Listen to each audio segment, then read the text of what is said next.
When I was in high school, I actually apprenticed with a guitar builder as a class credit. So while everybody was still in fourth period, I was hitting the road, going to a woodshop, learning how to build instruments, which A lot of times people get super scared about what's the unknown or failure of losing what they have, when they realize if you actually think through what's the worst that can happen, you could always bounce back from that. you have to be who you are.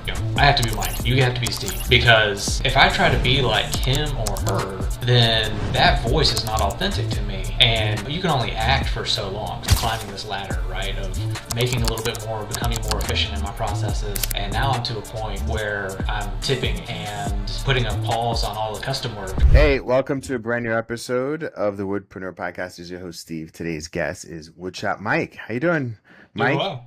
How you doing, Steve? I'm well. Hey, why don't you tell us about your journey? How did it start? Yeah, so you've heard this 100 times already on the podcast.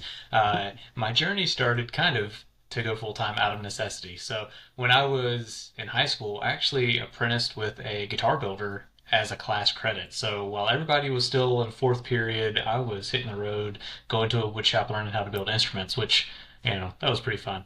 And my goal all along was to be able to do this in some fashion full time at some point.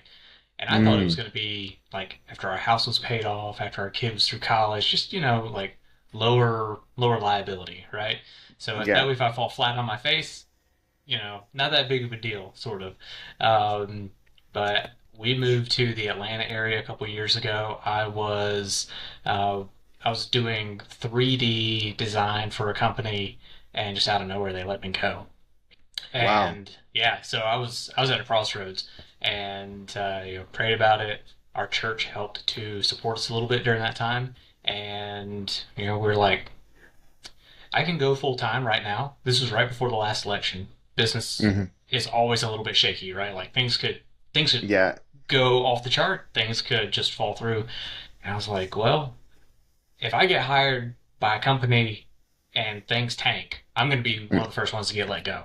Hey, Steve Larzaliere here. Sorry to interrupt this great episode of the Woodpreneur podcast, but I want to let you know that we are just releasing our latest training. And over this training, I go over how I helped generate $200,000 and 300 leads for clients. And during this 45-minute training, we will go over the frameworks, the strategies, and the concepts that you need to scale from 6 figures to 7 figures, or even just get started. These are the building blocks that I've seen help wood, lumber, furniture, millwork companies grow and scale. So I've been hearing it lots of times, like, I just need a training, I need a training. So we finally put it together. So wherever you're consuming this, just click the link in the description and you'll be able to access it. So it's like, all right, let's have this runway. I think we had about a year before the last election.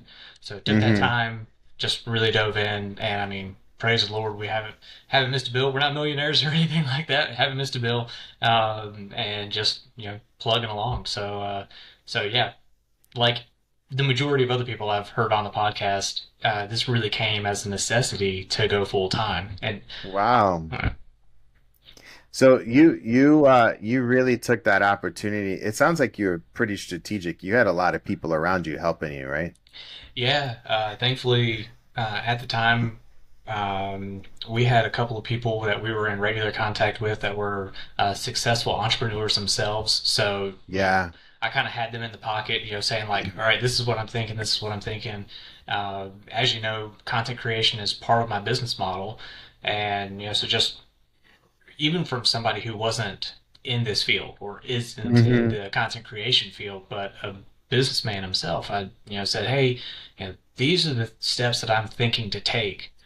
It makes sense to me, but I just, as a sounding board, does this make sense, or am I completely, setting myself up for failure?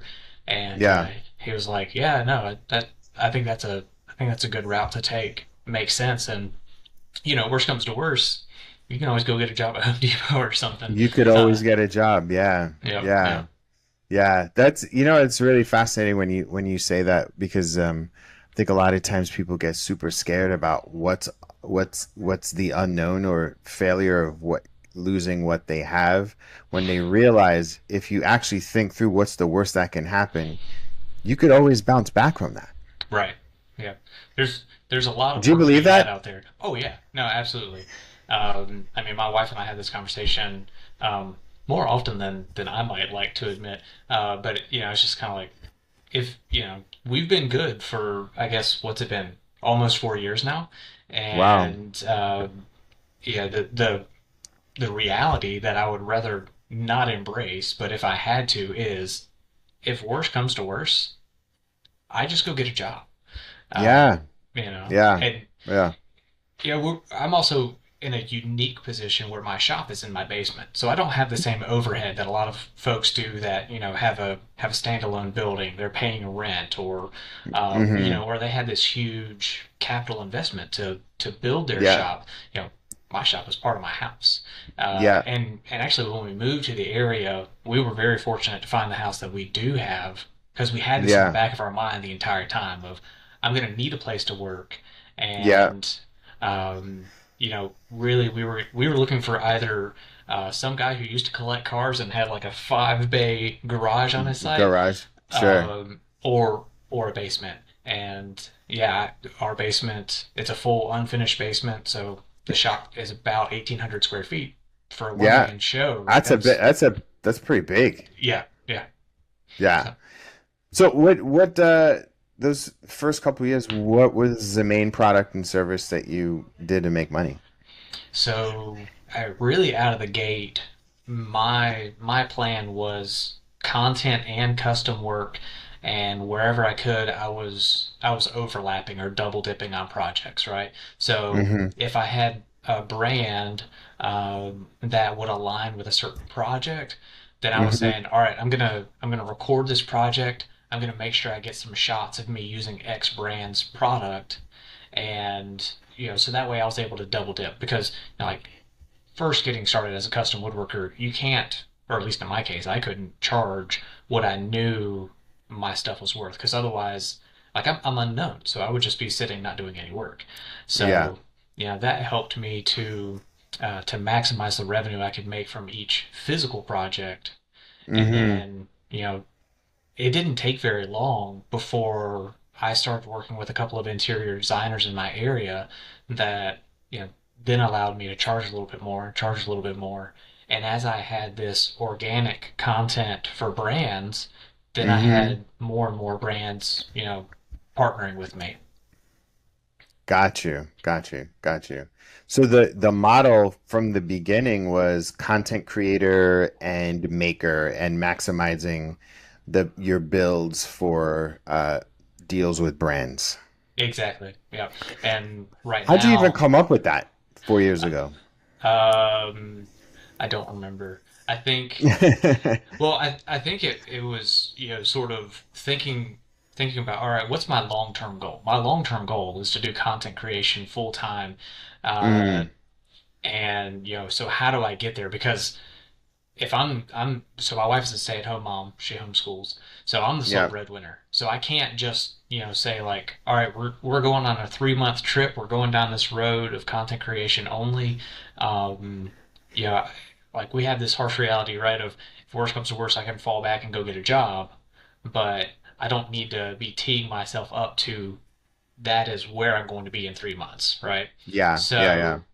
So from the beginning, I said I need to be able to be making money doing content creation. So, working toward content creation as my end goal, what can I do? And I know I need projects to make content around. So, okay, hey, Hmm. well, if I make projects for other people, I'm getting paid right then. And then Yeah. in the long run, I'm building a portfolio, so to speak, or a proof of concept for brands that, hey, I can do projects that highlight your product better than just me throwing this clamp or this glue or whatever on the bench and saying this is this product from X company and this is what it does. So I'm showing real life applications of the products on you know on varying projects. Yeah. What was the challenge in the beginning of building out that model? Man, the challenge is I'm one person, and Hmm. woodworking is not a quick process.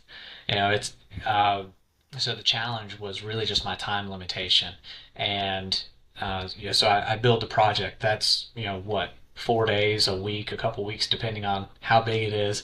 I'm recording everything, and you would not And it's taking it believe. slower. It's slower. It's Exactly, exactly. Nobody believes how much longer it takes to record building a project versus yeah, just building the project. Because it's not an exaggeration to say it takes at least twice as long to film it while you're building.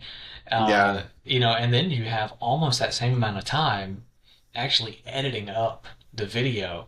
So I primarily do long form YouTube content, yeah. and yeah, I'm picky. Yeah.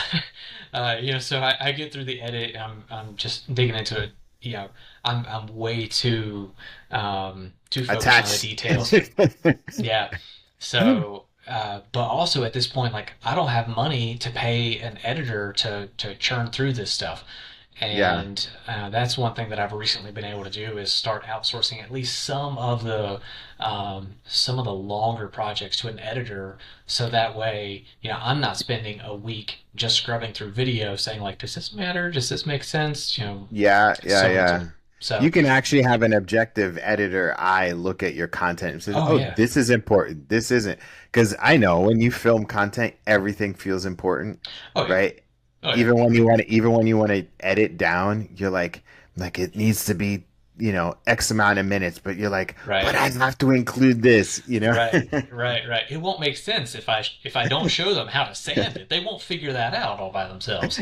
Yeah, So, yeah, but yeah, I mean, so getting from there to here was, yeah, obviously there's just like a natural progression of building momentum, more opportunities with brands, more opportunities to do projects with interior designers, and I'm climbing this ladder, right, of making a little bit more, becoming more efficient in my processes, and now I'm to a point where I'm tipping and putting a pause on all the custom work because for one, I have like a backlog of so many videos. how There's no way long? I'll how many videos?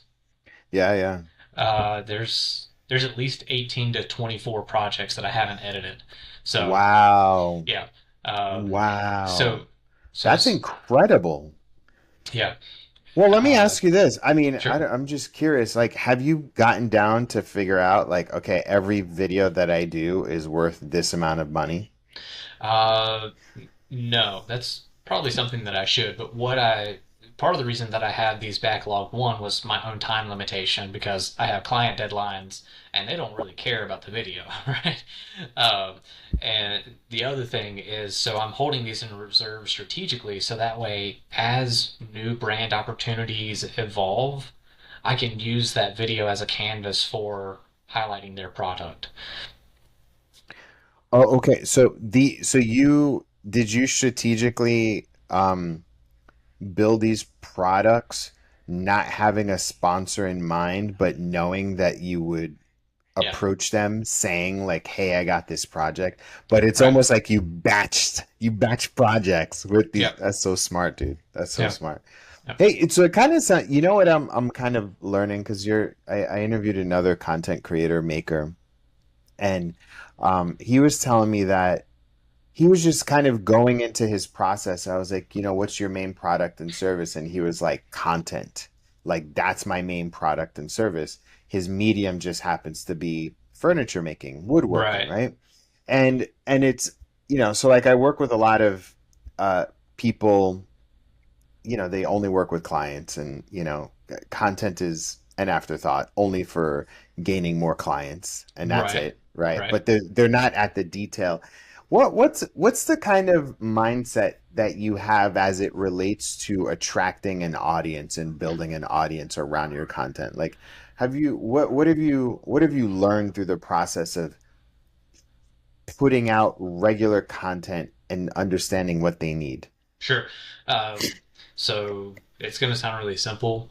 Is It's just that you have to be who you are. So I have to be Mike. You have to be Steve. Because the minute that I try to be even one of my you know peers or friends in this niche. Space, If yeah. if I try to be like him or her, then that voice is not authentic to me.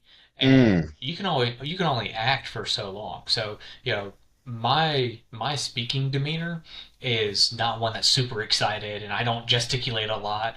I can do that for a minute, but then I just like I get tired of it, right? And then when as somebody's watching me, they see like Mike is all of a sudden really disinterested. Whereas if from the beginning I start out like, so let's just say I open up one of my YouTube videos. I used to be all like, "Hey, it's Mike, and welcome back. Let's have fun. Let's cut up some stuff and all of that." And then during the voiceover, it ends up being just kind of my normal speaking voice. It's going to sound like I all of a sudden don't care. Whereas if I yeah. start just being genuine to my own personality and say, "Hey, what's up? Today we're going to be talking about this table and the processes that go into it. So let's get started." And then Yeah. throughout the video, my voice sounds the same. It's like the expectation has been set that this guy just is a little bit more chill and not, like Yeah, he yeah, just drank yeah, 3 Mountain Dews and is really happy to see you. So, yeah. Okay, so yeah, I mean now I know that's what you drink. So I used to. I stopped drinking the lighter fluid beverage years ago. I don't know for if you sure. know that. There's lighter Yeah. fluid in Mountain Dew. Did not know Bromelain. that at all. Yeah, yeah. Wow. So No, but I I get it. I get it. It's the most important part is being yourself 100%. And absolutely. I think part of that um is a little bit of self-awareness, Mm-hmm. right?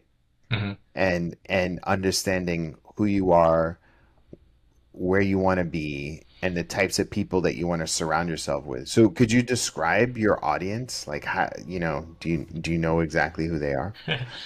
So it's funny. I went through a YouTube coaching class a couple of months ago, and one of the things that they told me to do right out of the gate, which I knew and I put off for way too long, was uh, you know identify who your core audience is. Give this person like pretend An create this person avatar. an avatar, Yeah. yeah. And so my avatar's name is Larry, Okay. and so he appreciates quality over quantity when it comes to tools or supplies or Yeah. whatnot. Okay. He is past pocket hole joinery. He is not interested in pallet wood furniture. No offense to to those groups, because I use pocket hole joinery a lot in cabinetry. It makes sense. But he's He's he's just more past that. He's past yeah, that. yeah. So what he's the skill level that he's at is not a beginner, but somebody who is a um, an intermediate, and he's looking to do a little bit more complex joinery. Is interested in working with solid wood instead of just plywood. So what I did through identifying this person's characteristics is I started pretending when I do a voiceover, when I talk to the camera, that You're talking to him. Larry is on the other side of the camera and it's just a conversation. And so that way Sick. the words that I use, the inflection, the tone is going to be one that's talking to Larry and he's going to get it. And so Mm-hmm. Larry, there aren't 2 million, well, there are 2 million Larrys, but there aren't as many Larrys as there are necessarily people who are just completely clueless, totally new to woodworking, or just dabbling, or maybe aren't even interested in doing the project, but just want to see, right? Yeah. So my audience by nature is going to be smaller, but as I build that audience and I'm consistent to talking to Larry, then all of those Larrys out there are going to be way more committed to showing up to watch my videos and engage with my videos rather than if I'm, appealing to Tom, Dick, and John and they're interested in hunting or mechanic or Yeah. It's a whatever. different vibe. It's a different vibe. Exactly. Yeah, Exactly. yeah, yeah, yeah. Dude, that's incredible. Um, and so what does like future growth look like? What's the plan? I mean, before we hopped on, you said you're moving away from commissions, more on content. Like, where do you see yourself in a year from now? Right. Well, I I understand that question. I always hate that question at the same time. because I always hold my plans loose. But the direction that I would like to be is uh, is being able to focus solely on content, which we've already said. But Yeah. with that, just having the ability to be more consistent in putting out content, because right now with doing the custom work, obviously that takes up a large chunk of my time, and I'm not able to be as consistent, you know putting out those YouTube videos, putting out those social media posts as I would like to be. So Yeah. between now and then, what I'm aiming for is a much more reliable and predictable schedule for my audience, so that way they're getting that dose of woodshop mic dopamine, twice a month instead of, you know, every now and then, once a month, every 2 months or Yeah, yeah, something like yeah. A that. little bit more consistent. Yeah, yeah, yeah. Yep. Yeah, for sure. That's cool. That's cool. So tell me, this is a part of the podcast where I give you any marketing or business advice. What is something that I can help you out with? All right. So Um, I've got two questions. okay. Am I allowed two questions, or do I just get one? Well, let's hear them. So, All right. So the first one is, where do you see the biggest opportunities in this industry um, coming from in the next, few years? hmm And what's the second one? The second one is, what advice would you have for a guy like me?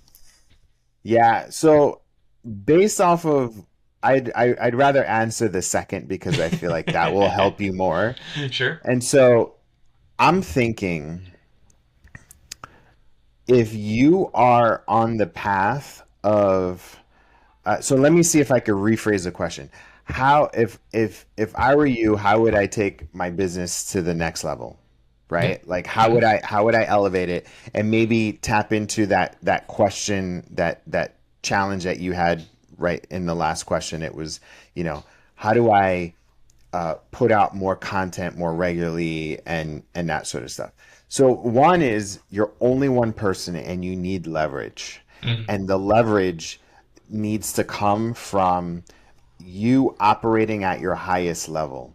And that's being in front of the camera, producing, like coming up with project ideas, and then making and filming, right? Hmm. And so that is where you are at your best, Hmm. right? And maybe even talking to brands and doing that sort of stuff. What I would do, honestly, is I would focus on a cash infusion. Okay. And the cash infusion is I am closing all commission jobs on this date. And you just get a really big backlog of commission jobs where you where because it's your end and these are nobody's like make sure that the price is high and and you collect the deposits, the 50%, and then I would use that deposit to start building out a little Woodshop Mike team. Hmm. The Woodshop Mike team is an editor that Hmm. can come in, and if there's somebody local for you to come and actually film you, because there's only so much you could do with like a stand, like Right. have somebody to come in and like shoot lifestyle stuff, right? And then uh and then hire somebody to an admin. So like you have a filmer that comes in every once in a while. You have an editor that's on tap that is can do 70% as good as you. They don't have to Hmm. be perfect. Right. And then you have an admin virtual assistant to do outreach to brands and to help grow your social following. Hmm. And then oh, I had this thought when you were talking earlier, and it was and then it's almost like and then creating a media kit for yourself so that you can go out and pitch brands as much as possible. The other Hmm. thing that I would do is diversify the content and maybe have one of the shows be like a day in the life type of show, and then the other one is an actual build show. The So that was the third thing. First thing is pre-sell a bunch of end of my furniture business sales, so you get a bunch of money, and then I build out a little bit of a team. And again, these are like contract people, so like if you could buy yourself 3 to 6 months run of runway, that's Hmm. amazing. You build like a little bit of team, you put a budget to it, and then you create a media kit, add more content out there, uh, and then I think that's it I would do. There's one other thing, and it just like whew, it went out my brain. But that's what I would do. You'll have to text it to me. I will text it to you. I will text it to you. That's what I would do. I feel, oh, this is it. You need to build a community. You need an Hmm. email newsletter, and you need a Discord or Facebook group where you put all of the Larrys in one spot and you Hmm. talk to them on a regular basis, because those are the people that are, so like that stuff is going to fund, your next year. Having all of your Larrys all in a Hmm. community Hmm. is going to fund your future years. Yeah. It's going This to is pay for really your encouraging. vacations. It's going to pay for your vacations. It's going to pay for additions to your house. It's going to, you know, like, yeah, that's what I would do. Because I think that's the first phase. The second phase is you leveling up and thinking bigger Mhm. about getting a shop outside of the basement, because then you have your day in the lives, and then you got your Larrys in the community, then you have your builds, and then they're starting to see like, oh my God, Mike is growing. I'm Mhm. growing with Mike. It's because you need to elevate the Larrys. Sure, sure. And they're all in a basement too. They're Mhm. relatable. They're relatable to you. But like how you grow with them is by like you leveling up your own life. You get the new truck, you get the new Festool, you get the new this. Like, and then they're like, "Oh my God." And then all of your brand sponsors, because at that moment, so you're at like 50K. As soon as you get to like close to 50K, price goes up on like 100K, price goes up on everything. Mhm. Like, but the way you get to 100K is by putting out more content. So for Oh me, yeah, sure. I would even, some of those 18 videos of unedited, just literally just just start chopping them up and putting out more of those. They don't Mhm. need to be complete, but they could be pieces of the thing so that it looks familiar for folks. Mhm. And you can bring somebody on. You can do a voiceover videos with some text on those 18 projects where you don't Mhm. show the whole thing. Sure. Make them reels and shorts, and then just pump those out so Yeah. that you get the views up. Yeah, no, that's one thing that I definitely need to do is, even go back with my longer form content that's already been posted and have an editor just chop this up into interesting segments of that larger video. Not enough people outsource their stuff because they're Yeah, so protective. And so like sure. that's what I would do for you. Yeah. Is that helpful? Yeah, no, it is. And it's really encouraging because, like, a lot of the things that you said, I'm already in motion doing. So that's, Awesome. it's always Awesome. nice to have that validation, like, okay, yeah, I'm going in the right way. Yeah. Or, Awesome. yeah. Awesome. Cool, man. Well, I will I'm look forward to seeing the progress, and thank you so much for being on the podcast. Absolutely. Thank you, Steve. It was a pleasure. Cool. And it's woodshopmike.com, woodshopmike on Instagram, right? Yes, sir. All right. Thanks so much, Mike. I'll talk Thank to you you. soon. We'll see you. All right, bye. Bye.